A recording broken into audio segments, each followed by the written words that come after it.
All right, Beer Night subscribers, aficionados, like videos, Beer Night motherfuckers. This is the movies and TV segment of our episode 10. And cigar segment, apparently. They're smoking cigars. Well, it is our 1 year anniversary. 1 year anniversary of Beer Night, baby. You gotta smoke cigars, baby. We're talking about movies and TV shows that we've recently watched. And I'm going to go ahead and start off. I know everyone's been watching WandaVision. We're going to get to that very soon. There'll be spoilers. We'll put a spoiler warning up for you if you haven't watched it yet. But before we start... What's WandaVision?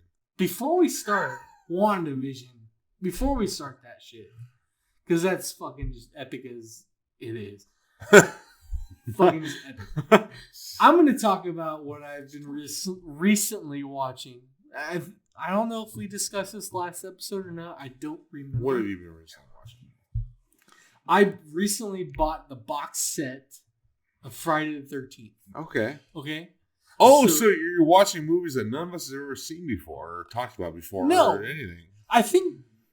So I watched Friday the 13th, part 1 through part 10.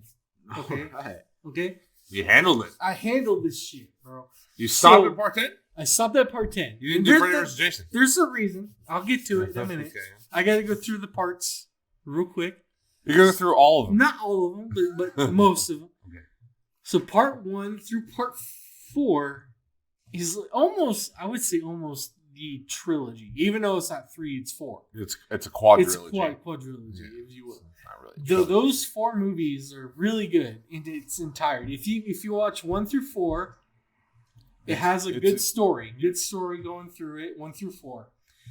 Now, part 1, obviously, everyone's fucking seen, hopefully, is the mothers killed everyone, not Jason. Spoilers.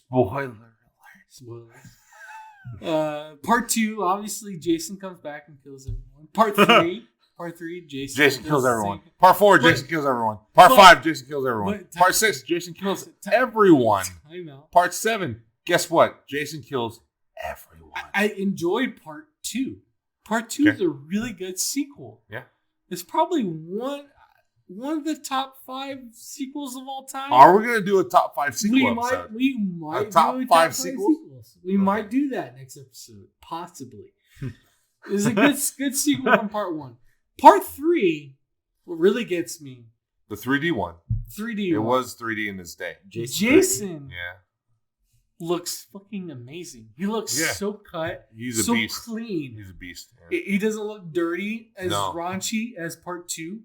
He looks so fucking fit and everything. Part 3 is... So do they find a good model? I don't know. I don't understand why part 3 Jason looks so fucking clean. That's where he became. The Jason that everybody recognized. Yeah, that's where he got the mask. 2 obviously he just had a bag over his head. Yeah. 3 is where he became the Jason that everybody knows. And 3 is just I don't understand. It's iconic Jason. Yeah, iconic Jason.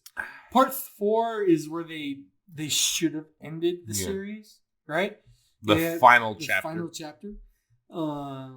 was a really good ending. Colin Farrell is the actor. Colin Farrell. The actor, the child actor at the time. Corey Feldman. CF, same shit. Colin Farrell. CF. Are we talking about Goonies? Wow. No. Oh, not the Goonies. Corey Feldman was in the Goonies. I know he was. Yes, of course he was. I'm already drunk. We're talking about the same guy. I know. Episode, but whatever. Just not Colin Farrell. No. He kills Jason, right? In part 4. So it ends that part. So 1 through 4 is really good. And then 5 goes off the rails. 5 is off the rails. Is that when Sci-Fi Channel took over? Yeah. No, I'm kidding. Somewhere along the way. 5 is very dark humor. Yeah. It's not really Jason killing everyone in that movie. It's very dark. Because there isn't Jason. Some guy in a mask. It's a mask. Yeah. You need to get fuck 5. Get to Jason Lives, please. Yeah, Jason Lives. Jason Lives is awesome. So it's kind of like Halloween 3. Yeah. The Rise of the Mask. Season of the Witch. Part 6. The Rise of the Mask. I like that. The Rise of the Mask. We call it Season of the Witch, but it's really the Rise of the Masks. Part 6 is where Tommy comes back. Yeah, and Jason comes back with a vengeance. And they fucking resurrect Jason. Jason with the fucking the lightning bolt. Jason lives is badass. It's badass. It's good stuff. Part 7. Wait. Part 7. The New Beginning with the chick with the telekinesis. That was actually pretty good. It's fun. I enjoyed it. It's fun. It's a fun one. Jason Lives is better. But yeah, I agree with you. Part 8. Jason Takes Manhattan. I've seen that. No. That movie sucked. It sucks. It's more like Jason on a boat. Yeah, it's Jason on a boat. But you know what? The scene on the roof. Yeah. With the guy that's the boxer. Oh. It's classic. It's pretty good. It makes the entire movie. It makes the entire movie. He's boxing Jason, man. Dude, Jason just stands there and takes it. Takes it all. Takes it all. And he's like, fine. Give your best shot. He's just, off the roof. It's classic. Like, you have to see it. Yeah. Spoilers. You have to see that scene. That's a fucking good scene. It makes the entire movie. Like, it's a fun movie. The entire movie is redeemed because of that scene. Let me guess. That movie came out in 92. 89, I think. I was close enough. And then part 9, Jason Goes to Hell. This sucks. No. Deadite. He's a Deadite. No, he's not. He's a fucking slug that sucks on people. They had so many references of Evil Dead in that movie. It was fucking awesome. And if only it was good as the Evil Dead movies. If only it was good. That's true. That's true. I give you that. But still, they had the Necronomicon. Slurring my words here. And then they had the stabbing fucking thing in there too with Evil Dead. Dude, that movie is Evil Dead loving movie almost. Okay, if only it was good. So Jason 10? Jason X, baby. This is space, right? Space. This is Millennium. This is 20. No, the millennials, Jason. No, I think this is 2455. Remember the date right. If I remember the date right. If it matters. It doesn't matter. So these fucking colonists go back to Earth and find random awesome like things they can make money off of, and they find Jason, right? And they fucking bring him onto space. And they turn him into a Teenage Mutant Ninja Turtle. Oh, that movie is so fucking horrible. Yeah, it's horrible. And awesome. Yeah, it's awesomely horrible. It's awesomely horrible. Awesomely horrible. The scene where they fucking like randomly go back to the 1980s and Jason's fucking throwing the sleeping bag. It's hilarious. The women naked and like, it's hilarity. Do you want to drink a beer? You want to smoke some pot? Don't you guys love Hollywood? Like, hilarity. What do they think? I'm gonna hold off on watching Freddy vs. Jason until I watch the Freddy movies. I just bought the Freddy movies. Might as well because it's crossover. Yeah, right? Crossover. So I'm gonna watch the Freddy movies. Are great. I mean, there's misses in there too. Yeah, I'm gonna watch those and before I get to Freddy vs. Jason, and then I'll get back to you. So Freddy vs. Jason is great. It is just by itself. Just considering the Jason movies, not considering the Freddy movies. Okay. But just considering the Jason movies, it is easily the best Jason movie since Jason Lives. Friday the 13th, Part 6. Okay. Blows away 7, blows away 8, blows away Jason Goes to Hell, blows away Jason X. I like that. Blows them away. Okay. And where did you get this set? I bought it off Amazon. You can buy it off Amazon. How many movies are on there? It's all the movies 1 through 10 plus Freddy vs. Jason plus a bonus Blu-ray that you can watch and get all the behind the scenes stuff. What have you been watching? What else have you been watching? It says WandaVision. No, we're not talking about WandaVision. Apparently, we gotta wait on that. Not yet. We're gonna wait. So I went back and started watching The Sopranos. Yeah, so we talked about that last episode. Yeah. I had watched The Sopranos before, way back in the day. Yeah. And not all the way through. Yeah. That was one of HBO's first series, right? So not their first. Their very first series was the Larry Sanders Show, which is one of my favorites ever. Larry Sanders Show. I've talked about on this show before. beyond description great. It's probably my favorite TV show ever of all time. And that's saying something. After that was one of my other favorite shows, which was Oz. I loved Oz. Okay. What was Oz huge about? Fan of Oz. About it. It's a prison show about maximum security prison. It's about all the characters in that and yeah. So all this shit ensues inside there. And Sopranos. Yes. So Larry Sanders was HBO's first regular TV show that aired every week.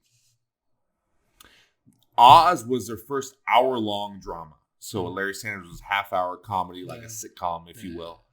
Oz was their first hour-long drama. The success of Oz led to The Sopranos. Okay. Right? And then The Sopranos blew the doors open, right? Because Sopranos was so successful and so popular that it just kind of blew the doors open ever. You wouldn't have a show like Breaking Bad, even like Mad Men, shows like that. Mad Men and Breaking Bad are amazing. So Sopranos paved the way for those shows on cable. Right now what AMC did, which was great, is they took what HBO was doing with their premium model and put it on regular cable. Yeah.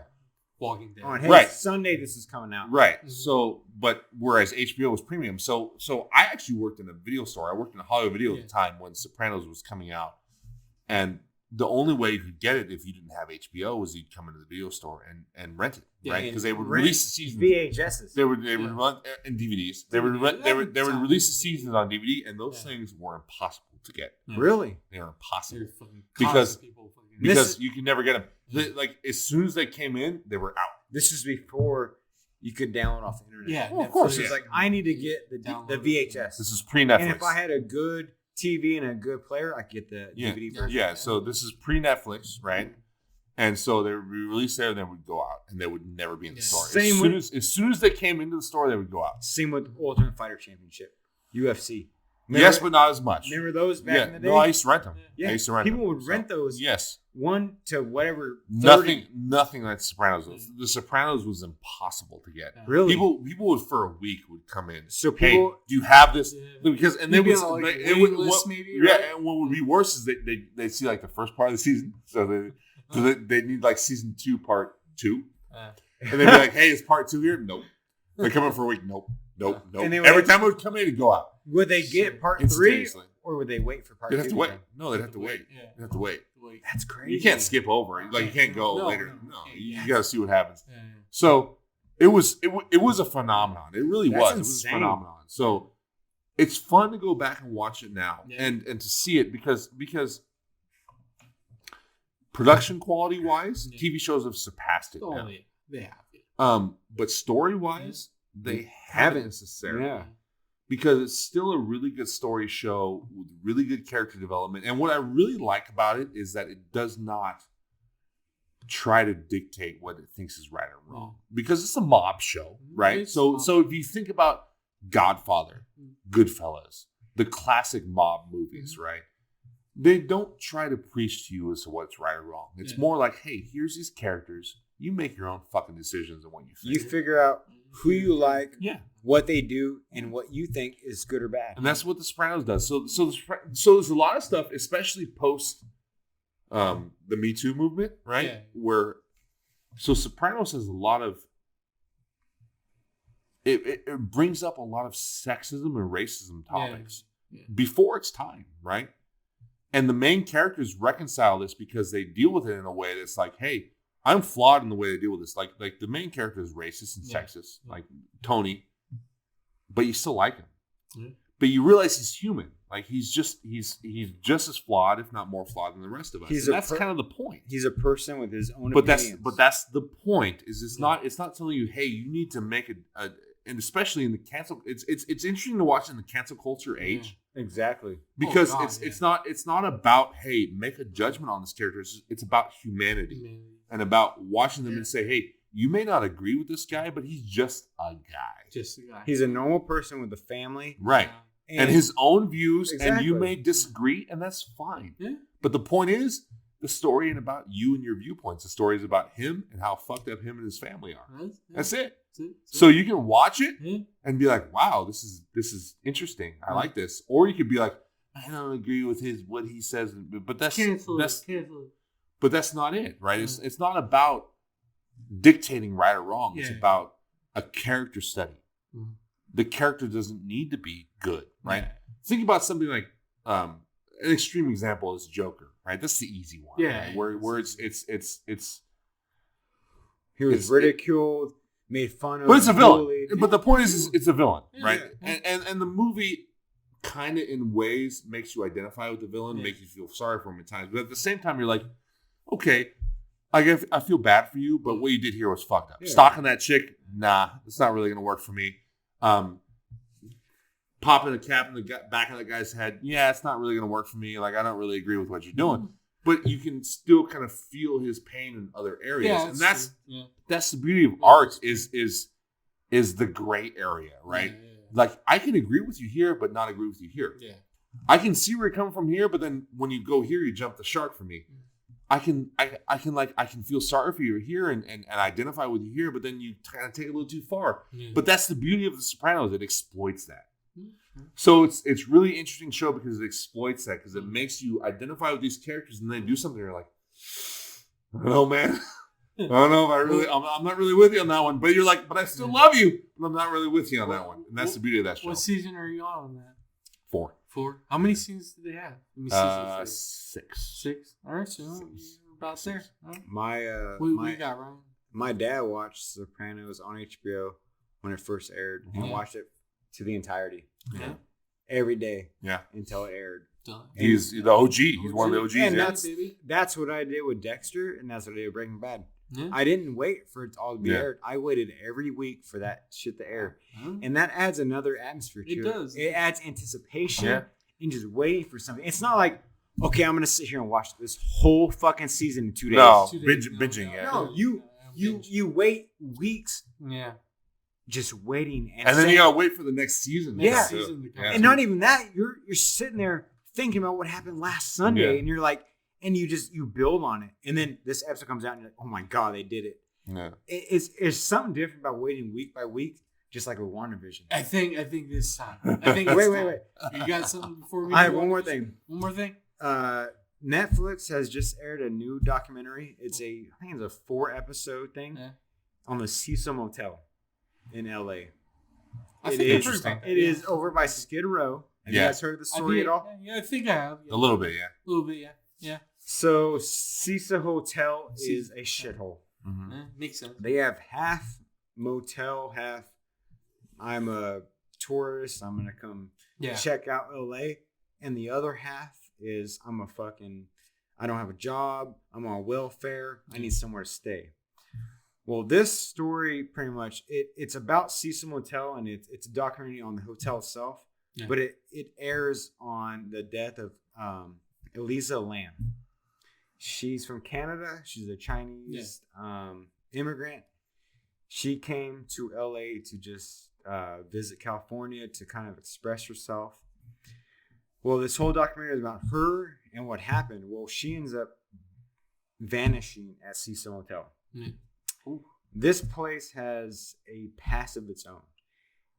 It is in Skid Row where there's homeless everywhere. Yeah, Skid Row. Yeah. So you have people coming from tourist areas, Europe, China, Japan, to come stay. And then you have these people on the streets living there because it's supposed to be one of those places where, hey, I don't have a place to live. Welfare is going to support me here. Well, she comes from Canada, ends up staying here, and she vanishes. No one finds out anything about her. Yeah. All that comes out is a YouTube video of her in an elevator doing some weird stuff. So she's pushing all the buttons on the elevator, going down the elevator, doing weird hand movements, looking back and forth like something's following her. She goes up on the roof, right? Yeah. So there's 3 minutes for on this elevator video, and no one finds out about her. Yeah. So you have these web sleuths doing this research trying to find out what's going on. You have the detectives, you have the cops trying to find out what happened to this chick. Well, it comes out about a month later, they check the water tank, and she's floating in the water tank. She's dead. It's like, so how did she get in the water tank? Yeah. It's like, how did she get there? So this Netflix documentary goes on about all the aspects of how she got in the water tank, these web sleuths are finding all these conspiracy theories on how she got there. This elevator video of her doing some weird stuff, like almost like poltergeist stuff, like something's possessed her. Yeah. And it's just a cool ass documentary on the Cecil Hotel. And it's not just about her, it's about this motel in itself. From the 50s all the way to now. It's just scary. So it's on Netflix. I say I spend about 4 hours watching it, and it gives you so much information about downtown LA, Skid Row, where all the homeless people are, and about Elisa Lam and all the conspiracy theories about her and what eventually happened to her and what they figured out. Cops, the YouTube people, the web sleuths find out about her. It is a really good show. I do want to watch that. Watch it out. It's the case is Cecil Hotel. It's on Netflix. It just came out about a week ago. Really cool show, and I suggest watching it. I plan on watching it. I think it's on my queue to watch too as well. I'm ready to watch that one. Let's do it. You know you've been waiting, Steve. WandaVision, baby. Spoilers. WandaVision. If you've been under a fucking rock and haven't watched WandaVision, spoilers ahead. I'll put a fucking Marvel Studios is back, baby. It's fucking livid and fucking crazy. WandaVision is a motherfucking show on Disney Plus. Endgame what? Oh, we're going past Endgame. Fucking WandaVision. The blip. What do you think about WandaVision? What the fuck is going on? Well, I mean, so I'll tell you what I think. I think it's pretty great. It's pretty fucking great. So the last part that we watched in WandaVision is, I think, episode 6, the Halloween vision, right? It was supposed to air on Halloween because of COVID. It got pushed back. Fucking goddamn, this fucking series. It's really good. It's fucking keeps you on really good. It makes you fucking. You wish you could binge watch it, right?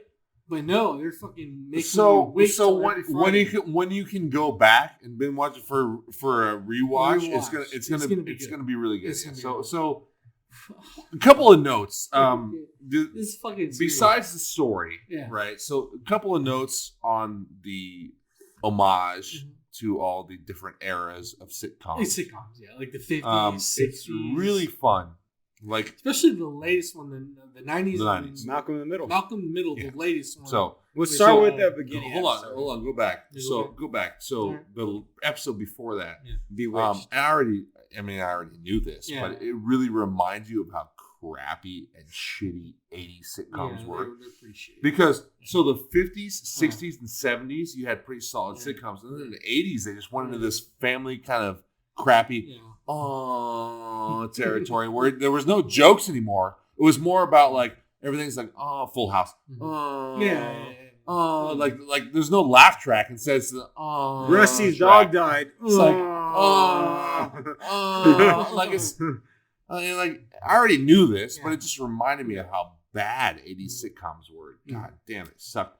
The 90s was a little bit of recovery because you had Seinfeld, right? You had jokes come back, you had humor come back. So that's cool. It's really cool to see them kind of actually emulate all the sitcoms from the different eras. Do you think Wanda's the one that's doing all this? Do you think she's the main force of creating this paradox of all these sitcoms? Because the evidence so far certainly. Well, first of all, she comes out and confronts all the soldiers and says, "Don't fuck with me." And she comes out and does her badass moment where she's like, "Don't fuck with me." Episode 5, she's like, "Do you think I control all this?" Well, but then why would I control? But in the last episode, she did control it all. She expanded the dome. The expanding the dome is the hexagon or whatever. The hexagon, whatever, is mute. It's not doing anything. Why? How? If she controls everything, it did. The Halloween special, right? The Halloween special, right? When Vision goes out of the area, no one's doing anything. Everyone's standing still. No one's fucking. No one's trick or treating. They're controlled. No one's fucking. No, you're talking about the areas where she's where she's not able to expand her power. It's not. She's not able to. It's that she doesn't care. She doesn't care. So she just. You sure it's not she's because they're off screen, so to speak. Yeah. So fillers. It does not matter that they're doing anything. It doesn't take. she doesn't need to exert. She doesn't need to exert more mental power. So her in order to make them play up the scene because nobody's watching them, so they can dissolve. Her power is based on that. Episode 6 is based on downtown in this Halloween area where they have all this action going on. Yeah. But on the outskirts, they have Doesn't matter. women, children, and kids. They're just there doing the same thing. You see the moment where the guy's doing repetitive, putting the Halloween effects up over and over again. Or and when there's no emotion because she doesn't have enough energy. Her focus is not on that. To put it out there. It's just enough to be where like someone drives by and be like, oh. So when she's threatened, and she projects her power more, that's when the hexagon expands. Yes. And it engulfs all the soldiers and turns them into clowns in a circus. To whatever that time was, the 90s. But in order for her to maintain that, it's going to take a lot of energy. And there may be times when the focus isn't on them, when they just she just freezes them and says, I don't need to control every one of your actions. Just do this. You're just sitting there being frozen. You think there's no dark force helping? So far, no. Helping Wanda. So far, no. So far, no. But that could change. But that's pure speculation. So far, speculation. So right now they're showing the bad guy as Wanda. This is all. This is all her parlor trick. Yes. This is all from her depression and losing vision. Yes. But I think there has to be a villain of all this. Every Marvel movie has a villain, and what they're speculating, what I'm speculating from the comics, is Mephisto. Yeah, he is a devil, and he is controlling this, and he's controlling. And he's